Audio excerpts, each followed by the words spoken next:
Hello everyone and welcome back to Series Specialist, a series where I attempt to get every achievement in every game from some of my favourite game series.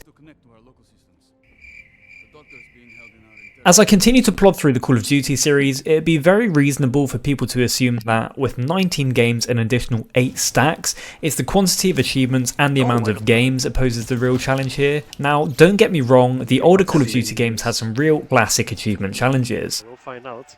Alright, we're good.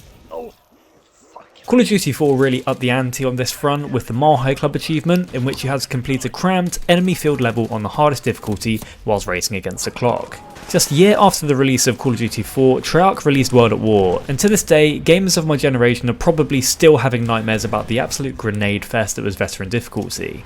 In 2015, Treyarch released Black Ops 3, and they decided to make an even more painful achievement grind. 7 zombies Easter eggs and a number of multiplayer achievements are spread throughout the game's list, but it's one specific campaign-related achievement from the base game that really takes the cake. Let me introduce you to Personal Decorator, an achievement that, even 8 years on from release nearly, has only been obtained by 0.01% of Xbox gamers. To actually unlock Personal Decorator, all you need to do is fill up this rather innocent looking board, but unfortunately the requirements to do that are pretty insane. This board consists of 12 different decorations, and unfortunately most of these take a whole lot of effort to get. So the first task is to beat the campaign on realistic difficulty. Now Black Ops 3 was the first game to include realistic difficulty, and it's certainly quite a big step up from veteran. Basically every enemy in the game will kill you in one bullet, and understandably that makes things rather difficult. I think they're mostly down. Nice. From the far side. Oh. Honestly, mate. These guys I'm just gonna camp behind you and revive you. Yeah, see, well, fuck you. As I... It's... Oh, fuck you! I can't stand up. Now, assuming you manage to survive the campaign, the next thing you have to do is the combat simulator, and this is also on realistic difficulty. The combat simulator is 16 waves of increasingly difficult enemies in a very tight space, and once again, you basically always die in one hit. And if you die, then back to the start you go. Fun, eh? Oh, sorry, what was that? You loved every second of your campaign playthrough? Fantastic, because we then have to play through it multiple times to get the 15 plus accolades on every single level. These are level specific tasks, and at times, you can't even get all of them in one run, so you may have to play through 2 or more times. Awesome. Now, you didn't think the fun stopped there, did you? Because after that, we need another campaign playthrough, this time on veteran difficulty. The catch this time, you need to do every single level without dying. Oh, did you die at the final checkpoint of a level? Well, that's fine. All the way back to the start of the level you go. Fortunately, this doesn't have to be one solid playthrough, but each level does have to be done without a restart. Unfortunately, we're not done quite yet, because after that we still need to unlock all of the cyber cores, get every single unlock in the game, complete all the campaign challenges and earn all the camos. Now the unlocks you should probably get just by playing through the game, but to get the camos and the challenges, you need over 18,000 weapon kills and over 2,500 ability kills, so just a couple. Now that I've explained the absolute torture that lies ahead of me, we should probably hurry up and get started. Beginning with the realistic campaign, I did actually have about half of this game completed years ago, but my real life friend and I gave up at the time. Can you really blame us? Years later, and with a new co-op partner, we began our struggle. The opening few levels probably got us a little bit too confident here, we didn't die very often, and once we unlocked the Draken with the relevant attachments, the game actually felt like quite a breeze, to be honest. The Draken is a semi-auto sniper, but if you attach a thermal scope to that baby, you'll 1 or 2 shot pretty much everything, and you can easily spot them in any environment. Hey, I could actually pick your loadout. Oh, can you? Yeah. So I'm not gonna have dark matter, but it will do it. Oh, what a shame. Sorry, man. I'll make sure I've got that for you for next time. Yeah, I have this noob camo on. I can't play. Okay. Ignoring the roasting I was getting, I'd go as far as to say I was almost having fun at this point. Missions 1 to 4 flew by, but mission 5 out of 11 is where we started hitting a few roadblocks. This defense sequence we're at here causes a couple of issues. We have to hold off an infinite spawn of robots until we can open the door behind us. Unfortunately, getting in the correct spot to activate the cutscene was very finicky, and to do it you had to step into the open. Now, when you have an infinite spawn of enemies charging at you, your back's going to be facing them and they kill you in one shot. It doesn't really lead to a very fun experience, to be honest. Fuck off. Just a few deaths later, we finally made it through and struggled through the remainder of the level. We discovered an infinite spawn along the way which we farmed for the score accolade on this level, but in retrospect it probably wasn't worth our time. We then got bullied by some explosive balls for a few minutes before finally finishing out the mission. Nice. I got an accolade, so maybe we finished the level. Now I won't lie, as we continued progressing through the campaign, things went from bad to worse rather quickly. For a start, I kept experiencing this weird glitch as the host where I'd get stuck in these odd cutscenes. Despite this, the game continued running behind the cutscenes, so when it unfroze for me, I'd often come back to find myself either downed or dead. Not particularly ideal and realistic. This is the heart of coalescence operations. Oh, That is is it the working now? worst fucking mechanic. That wasn't the only issue we were running into though. Missions were getting much longer, they were becoming much more unforgiving. I would argue bordering on unfair, but I don't want to complain too much at this point. And on top of that, the story was just really kind of weird and crazy at this point. There was Nazi zombies and time travelling and people flying, and I don't really know what was going on to be honest, but it's a bit crazy. Oh, yeah, I got it. I'll hit a bang. By the time we reached the final few levels, I think we were both really over the game. Sections were becoming crowded with infinite spawns of enemies, and enemies spawning on or behind you almost all the time as well. Bit of a nightmare when you die in one shot, as always. Look how many of them are over there on that left side. Why are we here, Oh, it's never ending, Don't man. you know? So This much is such a suffering. short. We eventually made it to the final level, and this mission absolutely destroyed us. I probably didn't help things because I killed myself over and over trying to get an achievement for nading 3 talons, and then I feigned ignorance when I accidentally naded our teammates and failed the mission. I guess the cat's out of the bag now, so sorry Scribbits, it was me, the game wasn't just glitching out. Oops. Eh? What? Oh mate, this game's a fucking bastard. What is that? Like, I didn't even shoot. Continued bouts of accidental friendly fire, Oh, you're taking fucking piss. glitching cutscenes that were trying to get us killed, Oh mate, I've got that glitchy thing, I'm moving, but I've got the glitchy thing, I don't know where I am. No. This is the heart of coalescence operations. and nearly 200 combined in caps, which made us look a lot like 2 brand new Christmas gamers getting rinsed in our first online lobby. At a point you've got like 1.5 kills for every time you come back. Not even positive KD in the campaign. We finally managed to struggle over the finish line of our first playthrough, and realistic was finally done. Oh, yeah. Thank goodness. You gotta finish it, haven't you? Let's go. Yeah, looks like it's over. What Oh, was that yeah. ending? It just ends with nothing. What the fuck? Direct service, legendary service. Right. Full circle. Yeah, I got the achievement. No one will believe me. Open PC. I've not got my Xbox though. Oh.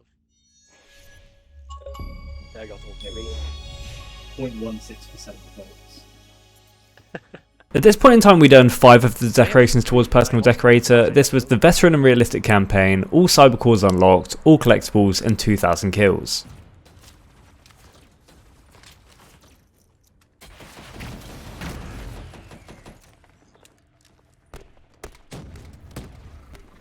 Continuing on with the realistic trends, we jump straight into the combat sim. Now I won't lie, there is a glitch which gives you God mode on this, and I did use it. If you want to know how to do it, just Google it, but it basically means you can't die, and in the sake of time and just my sanity, I thought I'd make the most of it.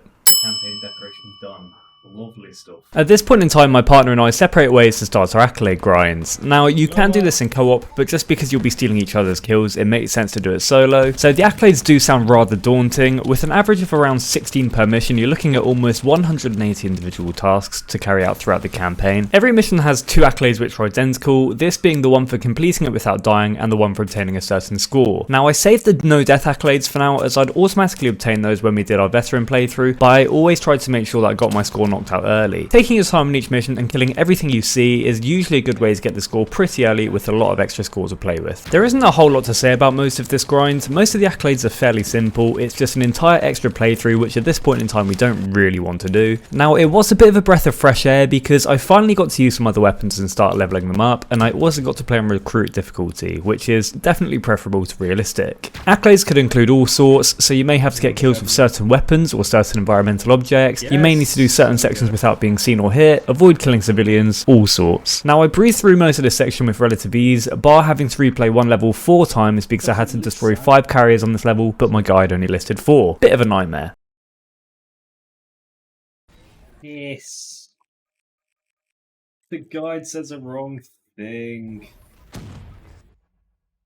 Run number 3. There was one accolade, however, that took me literally hours to get. Introducing Epic Raps Battle, an accolade at the start of Mission 7 that inflicted more pain on me than my entire realistic campaign run. Accolade requirement, hijack a Raps, run over 2 enemies, then run into another Raps. I'll just let you watch me deteriorate. This is probably the most frustrating mission. Fucking piss. Has someone else taken over? You little motherfucker. You're fucking shitting me. Oh my god, it gets worse.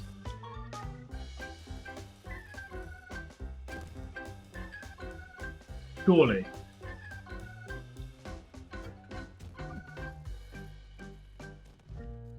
Oh. Fucking.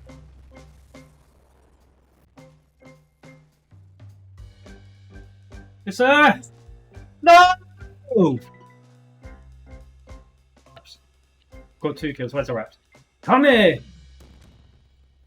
Someone else blew it up, you wank! Oh, fuck. Fuck. No, what am I in? Oh my god.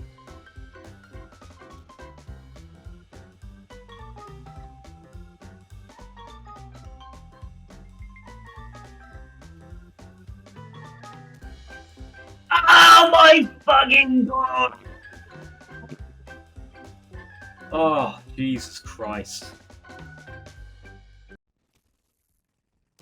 So that took me 67 restarts. After that absolute torture was done, the rest was smooth sailing and we finished the rest of the accolades quite quickly. 93% complete. Top right you can see I played for 1 day, 2 hours almost. Accolades, other than the untouched, they're all done. Kills 650 for a primary is it done. So we've completed 7 weapons so far, which is a decent start. 9200 total kills. And if we also look here at challenges, for the campaign, we're on 70%. So on the missions, we just need to do a mission on hardened or above without dying, so we'll get that when we do the veteran run. On here, we've got a bunch of kind of like ability type kills still to do, but we're making decent progress there. And on career, we need to get 3 more decorations, so that's part of the personal decorator anyway. That will come with time. And 7 more accolades, which just are not dying, so... Next up was our final full playthrough of the game, and this was a veteran no death, so apart from the fact we'd already played the campaign to death, this wasn't actually too hard. We utilised 2 mechanics that we used on realistic. The first trick was to refill our self-revives. So on your tack rig, an ability you can equip is a single-use self-revive. Throughout each level there are mobile armories which allow you to change your loadout, but you can reload the same loadout and get your self-revive back. This means if you're smart, you basically get a teammate there all the time to revive you and a spare self-revive. Secondly was the active camo on our cyber cores, which obviously allows you to avoid enemy sight for a while just so you can run past enemies or get a revive off. Early levels felt incredibly easy for us because they are basically just intro levels by default and we knew all of the missions very well at this point. I still had a number of times where I nearly fell off the map and got myself rather stressed at times, and there was always a risk of friendly fire ruining a mission too. As you can't reload checkpoints for this ribbon, any friendly fire, whilst not a death, is going to result in a mission restart, and that's just painful. Fuck this! You're good. Early on, my co-op partner still needed this accolade for wall running over a train, but we both forgot that he didn't have his wall run on, which resulted in this little incident right here. Oh, Oh, you don't have wall runs? No! Oh, No! oh shit. Fuck! I'm so done. It's the fact that killed you too. Can you imagine if I went down to something? Now honestly, other than dying a few times on a couple of the later missions, we didn't really struggle with this at all, just because in co-op there is that person to save you at all times, so I'll just let a few fun clips play out whilst we play through this campaign. Let's not lock me outside. Oh, no. You absolute moose! Let's not lock me outside, runs through. Hey, can you try getting up here again? I should be able to identify the core's vulnerabilities. Oh, it does work. Yes. There's fucking That's steps good. here, mate. Focus fire on the cooler Oh, parts of the okay, so they go. tower Okay. That I way didn't the realize. core's corresponding access point. So it works. What, my You're arms? gonna have to get up there and drop a grenade inside. Yeah, that's funny. I thought we had to jump down from. I saw dead people. That's what I saw. Oh, I'm gonna die at this rate. Henrix, you're in the way. Let's see how far down Oh, this God. I literally took full damage there as well, holy fuck. Yeah, gameplay wise. Oh, I landed on the railing, holy fuck. Oh. We might run out of oxygen. push through. I'm dead. Done. I died too. Fuck's sake. Well, all it takes is one hit, it's a problem. Yeah. Fucking bastard! Minus a few small hiccups along the way, we got through this run incredibly quickly, and at this point in time all we had left was the weapon camos and a couple of the campaign challenges. Immortal Flame, Immortal Flame. campaign decoration. There we go. So that is our veteran, no death. Nice, thank God. Leave party, quit. There are now 9 decorations on the old board. Ooh. We're getting close. Now, I got all of the multiplayer and zombies achievements years ago, but I was missing 2 miscellaneous zombies achievements. Naturally, I wanted Personal Decorator to be my final achievement in the game, so I tried to knock out these 2 zombies ones quickly. The first one was to use a baby gun on Shangri-La to shrink every type of zombie. Now, sadly, I didn't realise napalm zombies still blew up even when they were shrunk, so I proceeded to kill myself straight away in the first game, after getting really lucky getting the gun, and spent hours hating my life as a result. Oh my god, I've just got it first spin.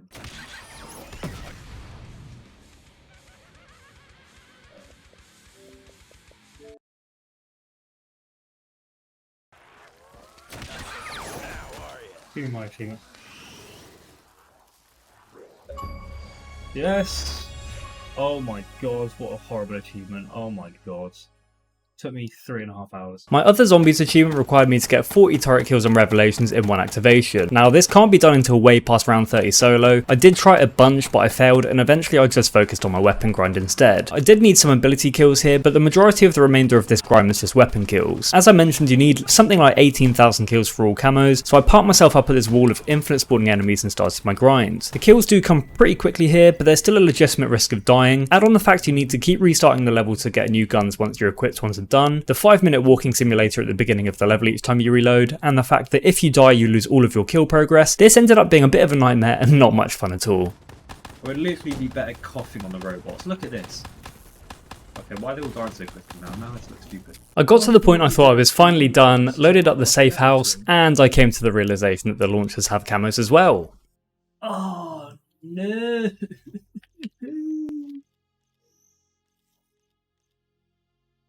That I can't choose a... Oh my god, that's got a camo as well. No bloody chance. And Annihilate doesn't too. Oh.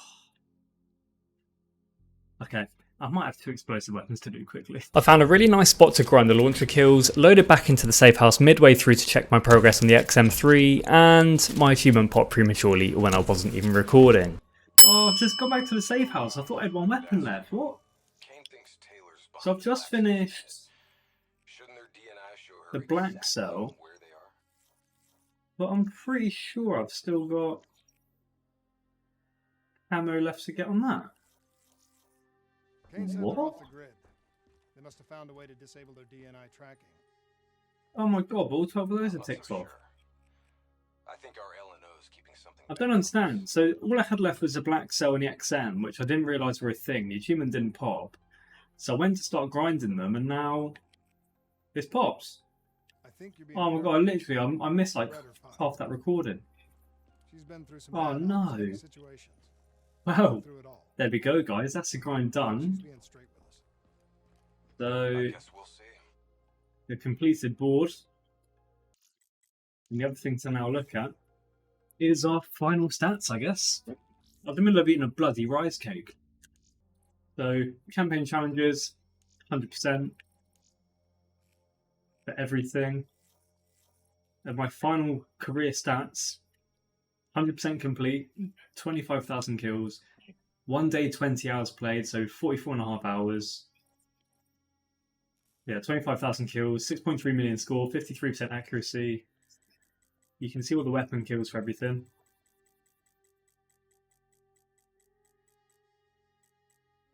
Yeah, I don't know about the XM. Bizarre. But there it is, guys. That's it done. If we look at the achievements, well, I'm still blooming missing an achievement. But there you go. Personal Decorator, earn all decorations, 0.01% of gamers. So my first achievement was unlocked 2015. So 7.5 years ago, if you asked if I ever would get this, I would have laughed at you. but we're done. After a bit more struggling, I did also go back and get the Death Ray achievement to complete the full game, and honestly I was ecstatic. This wasn't the grindiest COD I've ever done. Black Ops 3 360, I'm definitely looking at you, but the mixture of difficulty and grinding makes this a pretty daunting task for anyone. If you enjoyed the video, please make sure to like, comment and subscribe if you want to see me torture myself more again in the future. Thank you very much for watching everyone, and I'll catch you guys in the next one.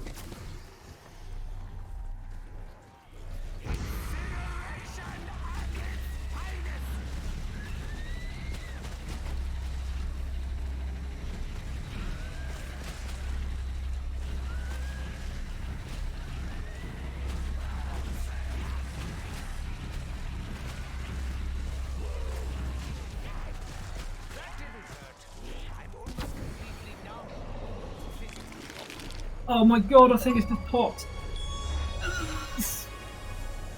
2,600 kills, it's round 41. Oh my god. 1950 out of 1950. We're done.